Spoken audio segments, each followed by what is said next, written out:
Ben Shelton est-il en passe de remporter le plus grand titre de sa carrière? Est-il en passe de remporter son tout premier Master 1000 pour sa toute première finale? Pour sa première finale, il affronte Karen Khachanov qui s'en est sorti en sauvant une balle de match face à Alexander Zverev.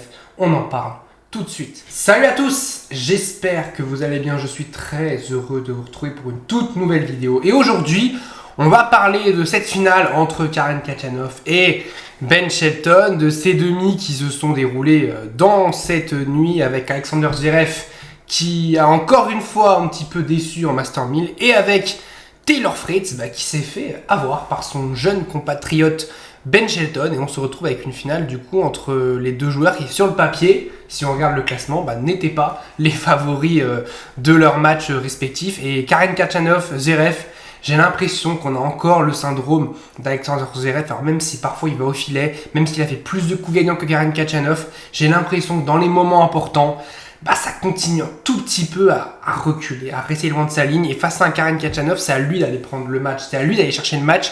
C'est pas à lui d'attendre un petit peu que le match vienne à lui. Il aurait pu d'ailleurs avoir ce match, à un point près, il a le match. Donc voilà, il aurait pu avoir ce match. Mais je trouve qu'encore une fois, il y a un peu trop de passivité dans les moments importants. C'est dommage parce que Zverev, là, il a vraiment une vraie chance d'aller en finale, d'aller remporter son premier Master 1000. Il le fait pas. Il le fait pas parce que son premier Master 1000 de cette saison. Il le fait pas parce que, encore une fois, il lui manque un petit peu il lui manque un petit peu d'aller chercher les points, quoi. Et c'est dommage parce que franchement, il aurait pu clairement aller chercher ce Master 1000 avec son Zverev. Il y a aussi quelque chose qu'il faut signaler, c'est surtout pour Ben Shelton, mais la surface est un peu plus accélérée que d'habitude, donc la surface est un peu plus rapide. C'est l'une des surfaces les plus rapides de la saison, donc évidemment, ça avantage encore plus les attaquants. Donc un joueur comme Zverev qui attend souvent la faute de l'adversaire, ça c'est encore un petit désavantage pour Zverev. Et pour Karen Khachanov, c'est complètement inattendu. Franchement, personne, je pense, le voyait en début de quinzaine en finale, se dire qui voyait Karen Khachanov aller en finale de Toronto. Après son bon Wimbledon où il va en quart de finale, il profite d'ailleurs d'un tableau Wimbledon quand même assez clément pour aller en quart de finale. Là aussi, mine de rien, il profite d'un tableau assez clément, mais Zverev, quand même, il faut le taper, il sait ce qu'il a fait. Et c'est sa première finale en Master 1000 depuis sa victoire à Bercy en 2018. Donc ça fait plus de 6 ans qu'il n'avait pas fait une finale en Master 1000. C'est complètement dingue. Je crois qu'il a le record de temps entre deux finales en Master 1000. C'est complètement dingue pour Khachanov qui, depuis 2018, quand il gagne Bercy face à Djokovic, on se disait quel monstre et tout. Il est un petit peu après végété dans le top 30, dans le top 20. Et puis il est capable de faire les demi-finales en Grand Chelem, comme il a fait en 2022 à l'US Open, comme en 2023 à l'Open d'Australie. Et là, il nous refait une grosse performance en allant en finale de Toronto. Et il jouera face à Ben Shelton, qui franchement, lui, sur ce tournoi m'a impressionné, parce que franchement, Ben Shelton, surface accélérée, on sent que vraiment c'est ce qu'il kiffe. Voilà, lui, quand il peut balancer des mines, des ogives, et surtout quand il arrive quand même, mine de rien, à tenir la balle, même si il envoie des prunes, il arrive quand même à tenir la balle, à pas faire un one shot, entre guillemets, faire un service, un coup droit, et puis soit c'est dedans, soit ça va pas, soit c'est faute. Non, il est capable aussi de tenir la balle, de mettre du poids dans la balle, du volume dans la balle, et je trouve vraiment que ça m'a marqué son match face à Fritz, parce qu'il a été, je trouve, très très très consistant sur ses balles, très solide sur les points où il fallait être solide. Et franchement, grosse performance de Ben Shelton qui bat son compatriote Taylor Fritz. Et on sent que Ben Shelton, cette période-là, on n'est pas encore aux États-Unis, mais on s'en rapproche de cette période Cincinnati, l'US Open. On est en Amérique du Nord. On sent que Ben Shelton, c'est la saison où il veut vraiment briller, où il veut vraiment être très très bon. Je pense qu'il va être très bon. Il a été très bon à Toronto, il est très bon. Il va être très bon, je pense, à Cincinnati s'il n'est pas cramé. Et il sera très bon, il voudra être très bon, évidemment, à l'US Open, encore plus à Grand Chelem. On sait que Shelton, les grands chelems, il est toujours très très bon. Mais là, encore plus à l'US Open, chez lui, là où il a déjà fait une demi-finale. Donc évidemment, Ben Shelton va vouloir être très très très très très costaud pour récidiver cette performance, doit faire mieux à l'US Open cette saison. Ça va être très compliqué de faire mieux, mais hey, Ben Shelton, tout est possible. Je trouve vraiment que Ben Shelton, il est en train, avec cette performance, de se rapprocher petit à petit du Masters de fin de saison. Ça aussi, c'est à signaler. Il est en train de se rapprocher aussi de son premier grand titre en carrière, d'aller se rapprocher du Master 1000 de Toronto, d'un premier Master 1000. Et on n'avait pas vu Shelton déjà en demi-finale de Master 1000, c'était jamais arrivé. Première victoire en demi-finale, donc là c'est sa première finale. Et en plus, Là, cette fois-ci, par contre, il aura peut-être cette pression de se dire que c'est lui le favori. Même si c'est sa première finale, bah, il joue Karen Khachanov.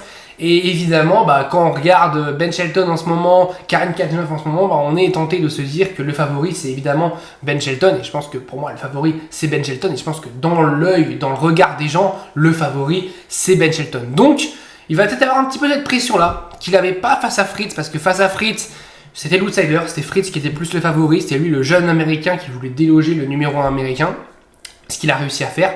Face à Dominor, pour moi, c'était peut-être plus du 50-50.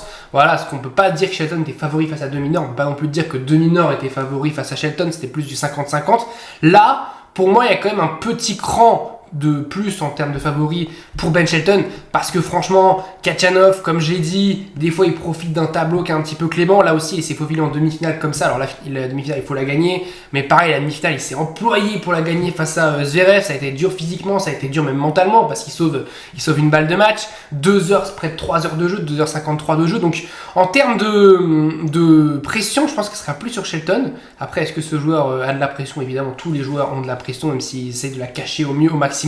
Shelton aura de la pression évidemment sur ce match, parce que c'est un rendez-vous qui est tellement attendu, qu'il l'attend tellement, il la veut. Il faut qu'il ait la même qualité que sur le match à sa Fritz. 86% de points gagnés derrière sa première balle, 25 sur 29 derrière sa première balle, c'est complètement dingue. Là où Fritz était à 68%, et sur deuxième balle, Shelton a été à 59%, ce qui est aussi un très très bon ratio, plus d'un point sur deux, c'est vraiment très bien.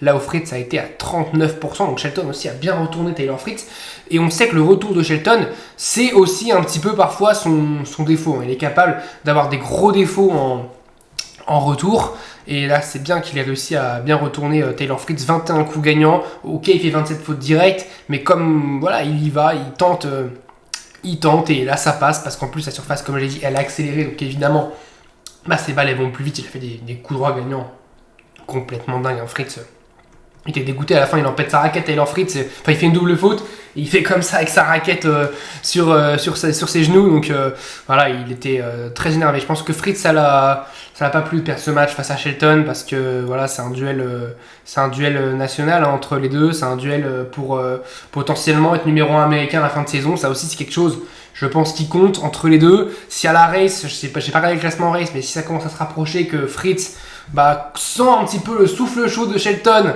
dans son dos, il peut se dire peut-être que la première place américaine à la fin de saison, elle sera pour Ben et pas pour moi. Donc il y a aussi cette pression là. Il y a cette pression aussi d'être le chouchou américain pour l'US Open, parce que ça arrive très très vite, et d'être le meilleur américain à l'US Open. Et je pense que ça tient à cœur à Ben Shelton, qui l'a été en 2023. Fritz l'a été en 2024 avec sa finale. Shelton veut récupérer un petit peu ce titre entre guillemets de meilleur américain à l'US Open, et d'être en demi-finale, voire en finale, nous faire un tournoi de dingue. En tout cas, moi, cette finale entre Shelton et Karen Khachanov, je me dis qu'en termes de puissance, normalement, puissance de balle, Ben Shelton devrait faire mal à Karen Khachanov. Si jamais Ben Shelton commence un petit peu tendu, commence à faire pas mal de fautes, ça peut se compliquer, mais il a un avantage aussi, Ben Shelton, c'est qu'il a quand même une belle qualité au service. Et ça, quand t'es tendu, avoir une belle qualité au service, ça peut permettre d'avoir des points gratuits, des jeux gratuits. Et ça, c'est toujours très intéressant, même si on sent qu'en retour, c'est pas très bon. S'il arrive à gagner ses jeux de service assez tranquillement, ça peut peut-être un petit peu le relâcher, et à un moment, réussir à faire la différence pour breaker sur un jeu. Karen Khachanov, qui lui aussi est capable complètement de passer à côté d'un jeu. Donc voilà, on est capable d'avoir aussi un Karen Khachanov qui passe un petit peu à côté de son match. Ça, c'est tout à fait possible. Quand on l'a vu face à Fritz, je trouve qu'à Wimbledon, ces 2 premiers sets, il passe complètement à côté, même si après c'est beaucoup mieux. Donc dites-moi vous, votre pronostic sur ce match. Moi je vois bien Ben Shelton, j'ai même en 2-7. Je vois un Ben Shelton très très très costaud, qui là il a quand même mis 3 et 4 à Dominor, 4 et 3 à Fritz. Je pense qu'il va rester sur cette lignée là, un 6-3, 6-3, un 6-4, 6-3, un score dans ce 6 là, ou un 7-5, 6-3, un break dans chaque set. Je vois bien Ben Shelton remporter son tout premier Master 1000. Moi vous, Khachanov ou Ben Shelton, qui va remporter Toronto? Je vous dis salut à tous pour débriefer cette finale. D'ailleurs, si vous voulez aussi, Cincinnati commence ce soir. On fera un tableau, l'analyse du tableau, mais s'il aura déjà commencé quand Toronto sera fini, parce que voilà, ils font commencer les Master 1000 en même temps. Maintenant, vu qu'ils font des Master 1000 sur 12 jours, forcément, dans le calendrier, ça rentre pas. Donc, ils sont obligés de finir Toronto et en même temps de commencer Cincinnati. Donc, imaginez si on avait un joueur qui n'était pas tête de série, c'est quasiment improbable, mais qui est en finale à Toronto, je sais pas comment il aurait commencé à Cincinnati. Donc, voilà, encore une belle idée de l'ATP et tout le monde d'ailleurs dit qu'il faut revenir sur une semaine. Zverev, Sinner l'a dit en conférence de presse, Alcaraz aussi l'a dit je crois pendant Monte Carlo, donc voilà, tout va bien. Je vous dis salut à tous, portez-vous bien.